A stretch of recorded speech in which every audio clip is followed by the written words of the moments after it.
Hey guys, it's Megan, and today we're going to talk about virtual college interviews. Now that is pretty self-explanatory. I mean, you guys probably know what an interview is. In the college admissions process, it's just another point of evaluation that admissions counselors can pull from. It's 100% optional, meaning that if you can't secure an interview or you just don't have the time to do one, that's totally fine. They're also not just for the admissions counselor to learn more about you. It's a chance for you to have a conversation with members of the school and learn about the environment and see if it's a good fit for you or not. They're generally around half an hour to about an hour long, depending on how long the conversation goes. So if you're interested in doing one of these interviews, just go to Google, look up the school website, try to sign up for one of these interviews. Some schools just don't do interviews at all, and some schools will not let you do the interview until after you apply. So yeah, make sure you look up the school policy correctly on the website or sign up on their newsletter just to see when interviews will be available.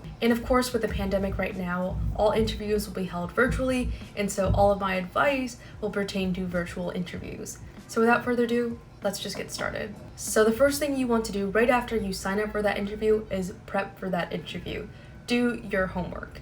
I think this is a really underrated step and helped me perform a lot better on my interview. Now, in regards to preparations, this is twofold in my opinion. First, you want to research information about the school, what makes the school so great, what courses they offer, but then you want to research what your responses are to hypothetical or general questions that these interviews are going to ask. So I'm going to tackle this one by one. First, when you're researching information about the school, this is generally so you don't have to ask superfluous questions during the interview, or so you know why you're even applying to this school at all. I mean, hypothetically, you should have done this before the interview, but you know, some of us don't do it.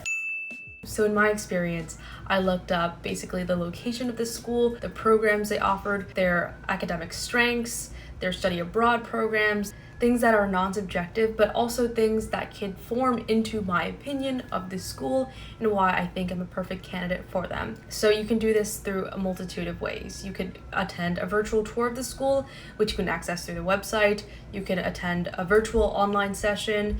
You can just read up on the website. You can watch YouTube videos from students at the school or read Reddit threads, again, or AMAs from students of the school, but take this with a grain of salt because everyone's experience will be different. And while I was researching, I would take notes of what I liked and what I disliked about the school. Here's an example of one of the colleges I took notes for, Claremont McKenna.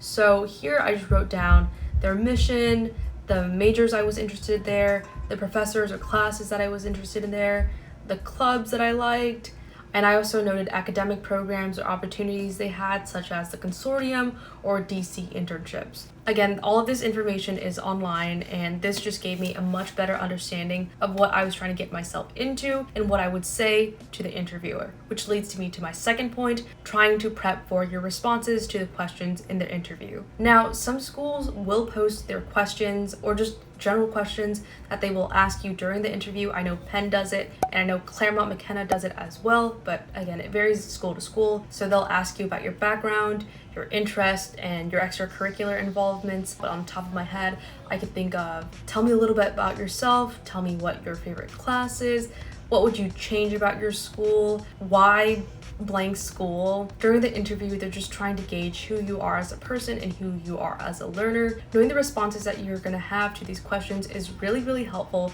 and makes things flow a lot more seamlessly. Though I will point out that you shouldn't memorize your response because that just seems a little uncomfortable. What I did was I took bullet points of things that I knew I wanted to address, but I didn't write out a script word for word, if that makes sense. While some of these schools will post questions on their website, the interviewer will ask follow-up questions and just questions that you don't expect, so be prepared to think on your feet. When the interviewer asked me questions about myself, I just tried my best to be as honest as possible. Again, it's an interview, but it's also very conversational. I'm not here to list out a resume about how amazing I am. I just talked about things like how I started a podcast over quarantine, or my love for my YouTube channel, or my journey in social activism. It's nothing too glamorous, but they are all interesting topical matters to discuss and move forward the interview. In these college interviews, they're going to have questions about you as a learner, but they're also going to have questions about why you are interested in that school in particular. So that, again, is where your research is going to come in handy. And the reasons can vary school to school, and you might have to adjust it school to school. For example, at Swarthmore, I talked about how I really liked their interdisciplinary approach to education, their location, and their consortium, while at Haverford, I just talked about how I discovered them through a New York Times write-up and how I was blown away by the amount of support that they gave their students and how I wanted to replicate that in my college education. Two pretty similar schools, but I had separate reasons for each, and you might have your different reasons as well. My reasons will vary from your reasons, but just try to figure that out through your research. If you can't figure out why you want to go there, then maybe it's best that you reconsider your application to that school in the first place. You don't have to have some grand reason why you want to go to this school. In fact, this interview is an avenue to learn more about why you want to go to this school. You also might get questions asking what classes or what professors you're looking forward to have, so you can just look this up at the course catalogs for your respective department. And yeah, once the interviewer has finished asking questions about you and your interest in the school, that's generally the end of their part of the questioning. After that will be your turn to ask them questions about the campus. Again, I would recommend not to overcomplicate this. Don't see this as some kind of affectionate adventure that you have to prove. It's really not like that. Some schools I asked more questions than others. I just tried to ask things that were subjective and things I couldn't find on the website. So I generally asked about their queer/POC experience or acceptance on campus.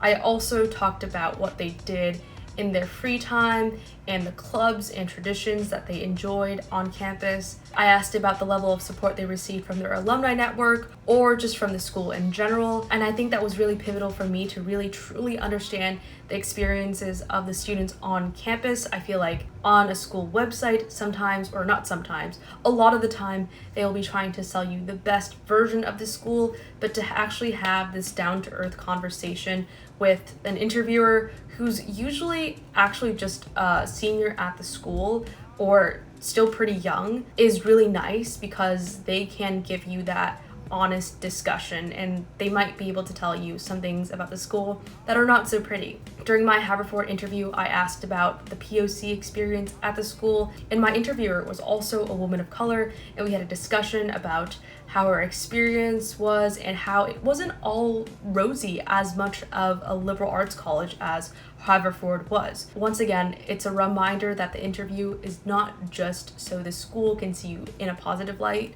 It's for you to learn about the school and what it has to offer for your college education. After you've had all of your questions about the school answered, that should be the end of the interview. Now I'm just going to give you some tips for what to do on game day when that interview actually comes. First, I haven't had to bring a portfolio or a resume to any school. In fact, Penn's website actually recommends against it, so I would just double check. Second, with dress code, a lot of the schools will just recommend you to dress casually, but try to look presentable. I mean, just wear a nice blouse or a nice dress shirt if you can. Don't wear any t-shirt that is like offensive. In my experience, I've just worn what I would wear to a speech competition. Additionally, clean up your space and try to set up a space for you to interview. While I was interviewing one time, my mom was trying to talk to my brother, so you could hear the echo in the background. So yeah, talk to your family and try to organize everything so it looks presentable and doesn't look like an absolute mess. But if you're on Google Meet, you can set your own background or blur the background if that is necessary. Make sure you log on around 5 to 10 minutes before the interview starts in order to check if your tech is working. What I would do is I would just start a Zoom call on my own just to see that I can actually see myself in the webcam and the webcam's actually working. And make sure you have the right time. I overslept my interviews not once, but twice because I messed up Pacific time and Eastern Standard Time. So that was not a fun thing to do, to have to reschedule. In shame. So yeah, double check your timing and double check your tech. Finally, after you're done with your interviewer, I made it a point to write them a thank you note or a thank you email. It doesn't have to be anything crazy, just super short and sweet. And don't think that you have to do this because it'll get you into college, but I just did it as like a courtesy. And a lot of these people do volunteer their time, so I think it's the right course of action. Just be nice. It doesn't cost a lot to write a 2-sentence email. After that, you should be done. I wish you guys luck on your college interviews and the college application process. And yeah, I'll see you in the next time.